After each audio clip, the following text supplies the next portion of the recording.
ఈరోజు రేవంత్ రెడ్డి గారు రోడ్ల మీద చేస్తున్న సర్కస్ ఫీట్లు చూస్తే ఊసర వెల్లులు కూడా సిగ్గుపడతాయి. గల్లీలోనేమో దోస్తి, ఢిల్లీలోనేమో అదానీతో కుస్తీ పడుతున్నది. కాంగ్రెస్ పార్టీ ఢిల్లీలో అదానీతో వైరం చేస్తూ రేవంత్ రెడ్డి ఏమో గల్లీలో దోస్తానా చేస్తా ఉన్నాడు. ఇలా నేను అడుగుతా ఉన్న రేవంత్ రెడ్డి గారిని, మొదటి రోజే శాసనసభకు రేవంత్ రెడ్డి అదానీల అక్రమ సంబంధం మీద ఈ శాసనసభలో చర్చ జరగాలని, ప్రజలకు నిజాలు తెలవాలని, అదానీ రేవంత్ రెడ్డి అక్రమ సంబంధాల మీద టీషర్ట్లు వేసుకొని మేము అసెంబ్లీకి వచ్చాం. దానికి భయపడిపోయిన రేవంత్ రెడ్డి గారు మమ్మల్ని శాసనసభలోకే రానియకుండా అడ్డుకున్నాడు. ఇవాళ రాజ్భవన్ పోయి ఏం మాట్లాడుతున్నాడు? మీ రాహుల్ గాంధీ, మీ ఏఐసిసి అదానీని తిట్టండి, అదానీని ప్రశ్నించండి, అదానీ అవినీతి గురించి మాట్లాడమంటే పాపం అదానీ మీద మాట్లాడాలంటే రేవంత్ రెడ్డికి భయం అవుతా ఉన్నది. అదానీ మీద ధైర్యం జాలతలేదు మాట్లాడడానికి. రాజ్భవన్ ముంగటపై కూడా మళ్ళా బీఆర్ఎస్ పార్టీ గురించే మాట్లాడుతున్నాడు, కేసీఆర్ గురించే మాట్లాడుతున్నాడు. ఆయన నేను అడుగుతా ఉన్నా, నీ పోరాటం ఎవరి మీద? నీ పోరాటం అదాని మీద అయితే మమ్మల్ని మొదటి రోజు అసెంబ్లీకి రాకుండా ఎందుకు అడ్డుకున్నావు? అసెంబ్లీలో చర్చ చేయాలి, అదాని రేవంత్ రెడ్డి అక్రమ సంబంధాలు బయటపడాలనే మేము మొదటి రోజు వచ్చాం.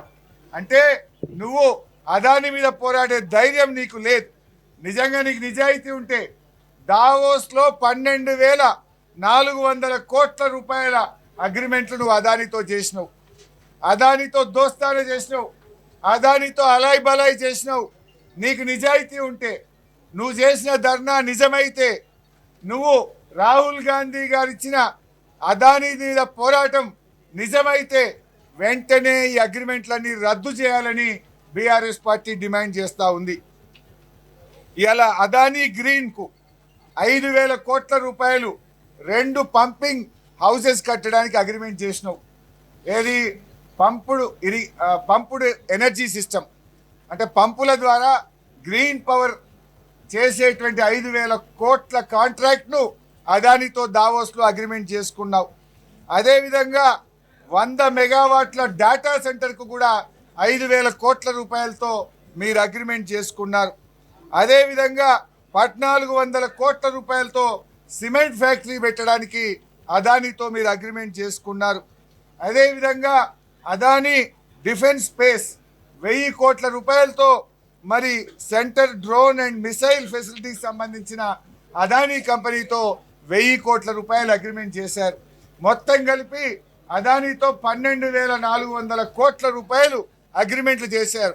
రేవంత్ రెడ్డి, నీ మాటల్లో నిజాయితీ ఉంటే 100 కోట్లు ఎట్లా వాపస్ ఇచ్చినవో ఈ 12,400 కోట్ల రూపాయల అగ్రిమెంట్లు తక్షణమే రద్దు చేసుకొని నీ నిజాయితీ నిరూపించుకోవాలి. లేదంటే నీ మాటల్లో నేతి బీరకాయలో నెయ్యి ఎంత నిజమో రేవంత్ రెడ్డి మాటల్లో నిజమంతా అని ప్రజలు గ్రహిస్తారు. నువ్వు బయటనేమో కుస్తీ బట్టటి చేస్తున్నావు, లోపలనేమో దోస్తానా చేస్తున్నావు. మీకు రామన్నపేటలో డ్రై పోర్ట్ కోసం ల్యాండ్ ఇస్తే అక్కడ ఇలా సిమెంట్ ఫ్యాక్టరీకి నువ్వు అనుమతిస్తూ ఉన్నావు. దాదాపు 12 గ్రామాల ప్రజలు ఈ సిమెంట్ ఫ్యాక్టరీ వల్ల మాకు కాలుష్యం అవుతుంది, మా జీవితాలు దెబ్బతింటాయంటే నువ్వు పోలీసు వాళ్ళని పెట్టి అరెస్టులు చేసి అదానీ కోసం, ఆ సిమెంట్ ఫ్యాక్టరీ కోసం ఇవాళ నువ్వు అనుమతిస్తూ ఉన్నావు. అక్కడ పబ్లిక్ హియరింగ్ పోలీస్ పహారాల మధ్య జరిపించినావంటే నువ్వు అదానికి కొమ్ము కాస్తా ఉన్నావు, అదానికి ఏజెంట్గా నువ్వు చేస్తూ ఉన్నావు. నిజంగా నీకు చిత్తశుద్ధి ఉంటే, నువ్వు అదానికి కొమ్ము గాయడం లేదంటే ఆ ప్రజల కోరిక మేరకు సిమెంట్ ఫ్యాక్టరీకి వెంటనే అనుమతులు రద్దు చేయాలని చెప్పి మేము ఈరోజు డిమాండ్ చేస్తూ ఉన్నాం. ఇవాళ రోడ్డు పైన సర్కస్ ఫీట్లు చేయడమో, ఈ డైవర్షన్ పాలిటిక్స్ చేయడమో ఇది ప్రజలు గమనిస్తున్నారు. ఇది నీ యొక్క డబుల్ ఎడ్జ్డ్ పద్ధతులకు ఇది నిదర్శనం. ఇవాళ రేవంత్ నువ్వేమన్నావు? అడిగాల రాజ్భవన్ దగ్గర మాట్లాడుతూ అదానీ ఈ దేశ పరువును ప్రపంచానికి తాకట్టు పెట్టిండు, ఈ దేశం యొక్క ప్రతిష్ట అదానీ మంటగల్పిండు అని రేవంత్ రెడ్డి గారు రాజ్భవన్ ముందు మాట్లాడిండు. ఒకవేళ నీ మాటలు నిజమైతే రేవంత్ రెడ్డి, నువ్వు రాజ్భవన్ ముందు మాట్లాడింది నిజమైతే నీ మాటల్లో నిజాయితీ ఉంటే ఒకవేళ అదాని ప్రపంచానికి భారతదేశ పరువును తాకట్టు పెట్టిన నువ్వు అన్నది నిజమైతే మరి ఆ అదానికి రెడ్ కార్పెట్ వేసి నువ్వు తెలంగాణ పరువు కూడా మంట కలిపినావు కదా. నీ నాయకుడు రాహుల్ గాంధీ పరువును కూడా నువ్వు మంట కలిపినావు కదా. అదాని ప్రపంచం ముందు భారతదేశ పరువు తీస్తే ఆ అదానికి దాసోహం అయ్యి ఆ అదానికి సిమెంట్ ఫ్యాక్టరీకి భూములు కట్టబెట్టి ఆ అదానికి 12,400 కోట్ల రూపాయల అగ్రిమెంట్లు చేసి ఈ రాష్ట్ర పరువును రాహుల్ గాంధీ పరువును ఇవాళ రేవంత్ రెడ్డి తీసింది నిజం కాదా అని చెప్పి నేను అడుగుతా ఉన్నా.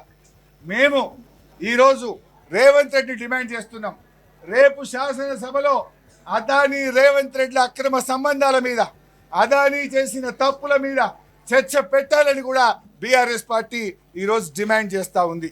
నువ్వు అక్కడ పోయి ఏం చేసినావు? ఇలా నీ కథ అర్థమైపోయింది ప్రజలకు. రాజ్భవన్ ముంగడి మీ ర్యాలీ దేనికోసం చేసిందే? అదానికి వ్యతిరేకంగా చేసింది. నువ్వు అదాని గురించి మాట్లాడినావా? నువ్వు మాట్లాడిన స్పీచ్లో కేసీఆర్ గురించో కేటీఆర్ గారి గురించో మా పార్టీ గురించి మాట్లాడినావు తప్ప నువ్వు అదాని గురించి మాట్లాడే ధైర్యమే నీకు లేదు. ఎందుకంటే నువ్వు అంతర్గతంగా ఒప్పందం ఉన్నది. ఆ 100 కోట్ల చెక్కు నీ పార్టీ నిన్ను తిడితే వాపస్ ఇచ్చినావు. మరి చెక్ ఇచ్చినావు కానీ లోపలికి వెళ్ళి తీసుకునే ఎట్లా? 12,000 కోట్ల అగ్రిమెంట్ల సంగతి ఏంది? మరి సిమెంట్ ఫ్యాక్టరీ సంగతి ఏంది? ఇవన్నీ రేపు మాట్లాడదాం అసెంబ్లీలో. దీని మీద వెంటనే చర్చ పెట్టాలని బీఆర్ఎస్ పార్టీ డిమాండ్ చేస్తుంది.